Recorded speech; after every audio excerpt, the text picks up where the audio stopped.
So I thought it would be a good idea to have a series of videos about how you became an artist. Uh-huh. Yeah, because people are always asking me, how did you become an artist? What did you do? Did you go to art school? How do you live with it, etc.? So it's very interesting that I can ask other people how they did that. Mm-hmm. And you're the first one to join the series. So welcome, Charlotte. Thank you. That's so exciting. Thank you so much. This is fun. So you're going to ask me a whole bunch of questions, right? Yeah, I do have a lot of questions for you. My first one is, what is being an artist for you? Oh, being an artist is encompassing your life with beautiful things, expressing yourself through color for me is really important, and doing what you love. Like as an artist, I've never swayed away from what I do. Sometimes it's a struggle because you're having to not necessarily advertise yourself, but if you're a freelancer, you have to always be ready to accept anything that comes your way, and sometimes it's tough. So I think you have to be really strong and persistent. And when you start thinking, oh, shall I just get a regular job? And a lot of people do have a regular job, like a daytime job, and then I say, no, I can find something that I can do creatively, something in the realm of being an artist that is going to make me happy every day. So yeah, I think that's for me, it's just consistency and persistence in doing something that you love doing. Always. And I always picked those subjects in school as well. I wanted to do more. If there was art, I was always doing art. If there was anything to do with art, graphic drawing or design or anything, those subjects were always at the forefront of my my choices within the school years. They were my favorite. I attended a foundation course after doing A-levels in England, which is where you choose your 3 or 4 main subjects. I then went to St. Martin's School of Art in London and did a foundation course where you kind of touch everything. It's to prepare you for a degree. And then my mum said, how about, why don't you go to Spain? We have a connection and he runs an art school over there and it seems like what you want to do. And so when I was 19, I left England and moved to Spain, and I was there for 7 years. I only went to the art school for 8 months, but it was the best teaching that I had gotten, like ever. Like it was so structured and it just something clicked and I could see things a lot clearer. It was fantastic. So my parents, fortunately, they supported me for the first 8 months that I was at the art school. And then when I was done art school, I was fortunate that I met somebody who needed furniture. They were selling, it was a furniture company, and they were selling new furniture and making it look old by painting it. So it was a technique that I learned through them. They said, can you do this? And I'm like, absolutely, I can do this. So there's been a lot of, sure, I can do that. And you figure it out. I was freelance, but I worked with them for a few years. And then I got into interior design, faux effects on walls, trompe-l'oeil, and did a lot of that, and murals in children's rooms. Oh, well, I try to wake up really early so that I can get things done before my kids go to, well, one of them is now in university, but throughout being here in Canada, I would try and work around my kids' schedules because I really wanted to be at home with them. So a lot of times I wake up at 5. I get up, I come down to the studio, I work on things that I need to be working on, whether it's filming for a class or whether it's finishing a commission. If I have classes, I have to do those during the day. Yeah, I've been teaching art for a long time. Actually, for the past 12 years, I had children in my studio every summer for summer art camps and loved teaching the children. And then I got a couple of jobs through the school boards here, like in schools, and I would teach them portraiture. But then COVID hit and I had to stop all of that. And so I started teaching online and doing Zoom art classes. Also, I've been doing online classes through Sketchy and through Creative Bug as well. So yeah, so a little bit of everything. I think, as like I said before, as an artist, you try and broaden your horizons and be accepting of doing lots of different things. And I love teaching. I love seeing the progression with people in their work. It's really it touches my heart to see how happy they can become when they actually get something. It's good. Yes, I've been doing that since the beginning of COVID, which was initially, it was supposed to be an art camp that week that I was hosting in my house. And because it wasn't happening, and I'm like, what do I do?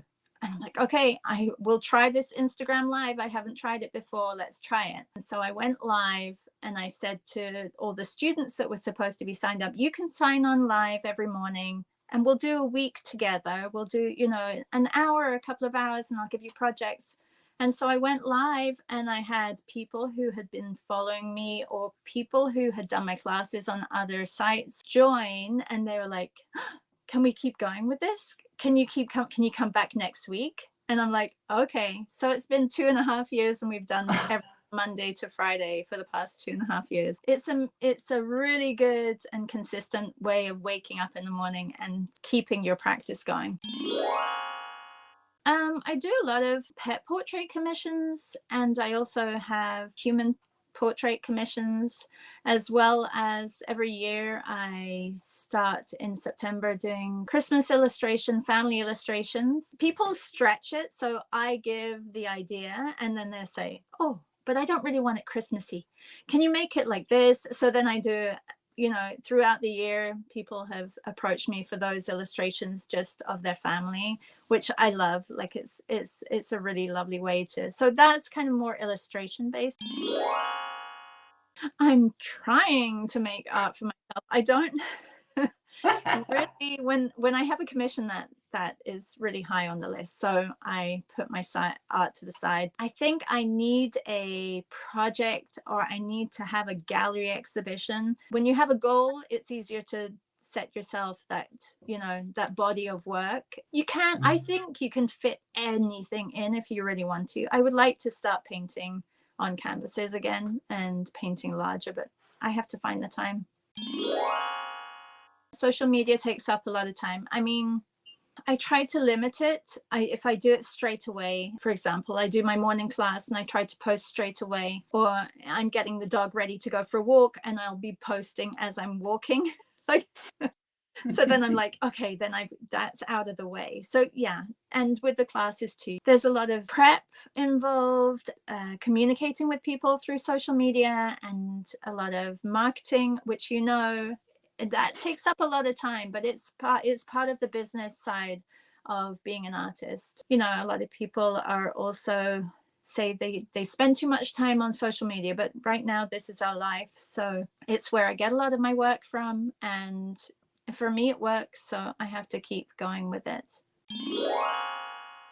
No, I don't. I really, because I've created, well, I haven't created, but such a lovely community has been built around my mornings and my classes that I enjoy. It's like seeing friends when they either comment or message, or it's not a burden at all. I love it. Colorful, very colorful. Oh, yeah.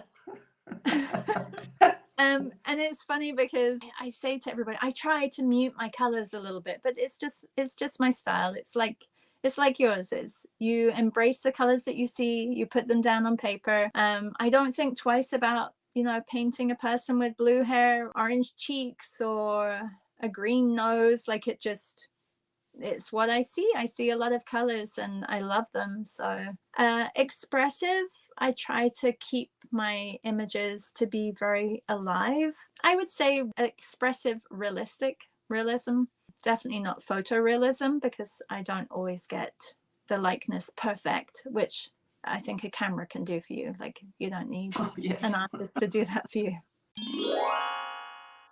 I would have to say mixed medium, because it used to be watercolor and then it turned into gouache, but now I love crayons over watercolors and over gouache. It would definitely have to be mixed media. I have, like, way back, and I still think they influenced me. Like, I love the classics. Like, Egon Schiele was like a big hit of mine. I love figurative work. But then Tina Bering from Germany, I love her work as well. Like there's so many. Alexandra Hedberg, I love her work. She's a Swedish artist and she does printmaking. Oh God, there's so many artists out there. I love your work, Cecile. Like I love it. It's beautiful. Like it's fresh and clean and colorful. Like it's I feel like we have the same energy in our styles. We love color. And yeah, and then looking at Monet's paintings and Degas and like all the classics are just, you can learn so much from them. Consistency, I think, is key. And I think I haven't gone out to look for my art style. A lot of times I don't, when I look at my art, I don't think, oh, that's so me. But you know that you can see it within a person. So when I'm teaching, I know that I can see certain students have their own style, and I know that they don't see it. Maybe people see it in mine. I think the colorfulness maybe that they see, but I don't think I went out to look for it. It was definitely something that has evolved over many years of consistently painting and drawing.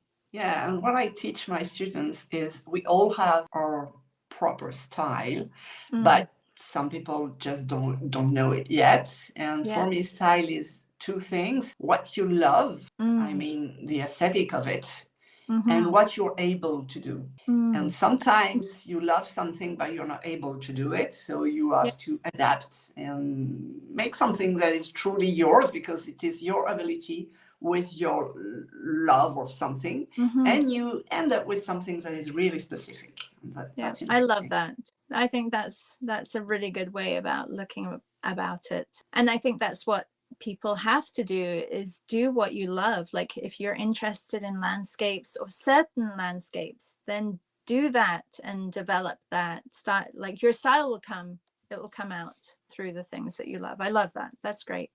Well, thanks a lot, Charlotte, for being there. And I will link in the description of the video where we can find you. So mostly Instagram and your classes as well. Thank you. If people want to learn with you, your colorful, brightful style that I love, they are welcome to follow you. Thank you so much, Cecile. Thank you. Bye. Bye.